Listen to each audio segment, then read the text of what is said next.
Hello, my name is Amelia Collings, like she said. I'm actually giving this talk on behalf of Dr. Cohn, who's one of the co-chairs of the SAGES Guidelines Committee, and unfortunately his daughter got COVID right before the meeting, so he's still in Australia and unable to make it here. I have no financial disclosures, but I will disclose I am not an expert in achalasia at all, so I'll do my best to, on his behalf, to give this presentation. Achalasia is a relatively uncommon disease with an incidence of about 2 per 100,000. Most patients are diagnosed in middle age with a range of 40 to 70 years old. However, there are some reports of pediatric achalasia. There seems to be an equal distribution between male and female patients, and there are a variety of treatment strategies available. However, cost comparison is often difficult due to the differences in coverages and charges across the world. One study looking at the association of socioeconomic status on the incidence of achalasia found it to be a disease that affects people of lower socioeconomic status disproportionately. Interestingly, smoking and alcohol consumption lowered the risk for achalasia after controlling for socioeconomic status. Also, pets in the household as an adult was an additional risk factor for development of achalasia. A study by Chadid et al. Found that Black women were predominantly affected by achalasia compared to non-Black populations. Other reports have found a possible genetic component in Black populations with HLA-DRB112. However, this gene was not found in white populations with achalasia. These findings are most likely confounded by the fact that Black patients are less likely to be seen as an outpatient for achalasia. And additionally, the documented higher readmission rates among Black patients for achalasia may point to treatment inequity in this patient population. Interestingly, there are some reports that pregnancy could be a triggering event for symptomatic achalasia in certain genetic carriers, although this did not have a racial distribution. In the case of our achalasia guidelines, there were two key questions. First, should per-oral endoscopic myotomy versus Heller myotomy be used for achalasia in adults and children? And secondly, should POEM versus pneumatic dilation be used for achalasia in adults and children?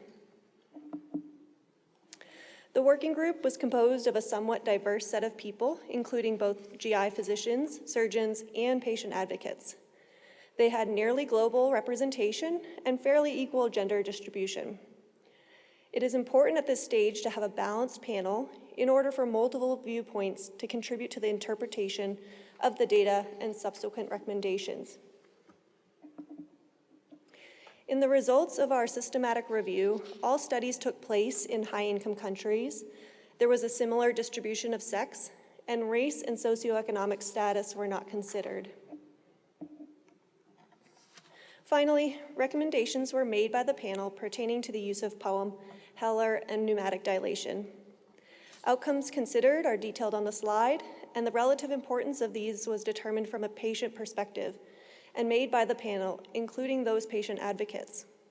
The inclusion of patient advocates to help determine the relative importance of outcomes is critical to determining the balance of effects in a patient-centered guideline. And I would say the inclusion of patient voices also helps address possible inequities between the surgeon-physician view and the actual patient experience. Recommendations alone are not helpful unless they can be accepted by key stakeholders and are feasible to implement. Issues regarding training in a new technique, or even a lack of experience in an existing technique, such as the case with pneumatic dilation, was brought forth. This is especially important when the implementation of guidelines on a global scale is considered, and varying levels of resources are available both for the education and for the execution of a new technique or technology.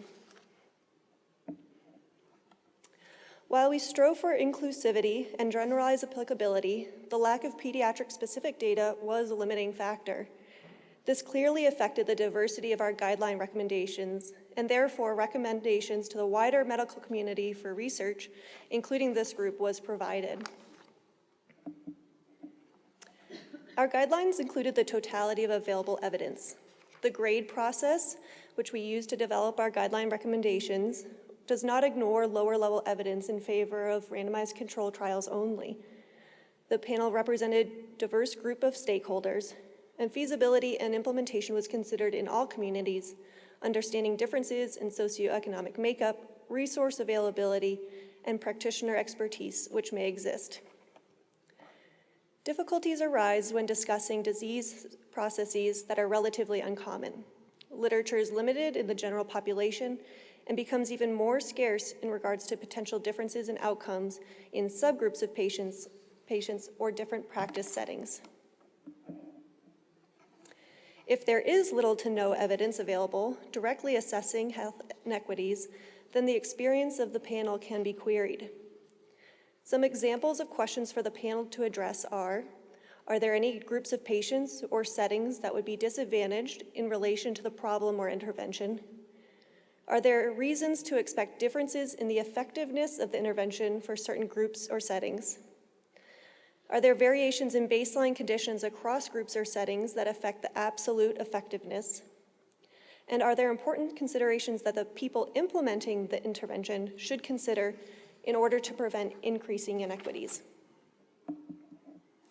Thank you very much, and we'll hold your questions then.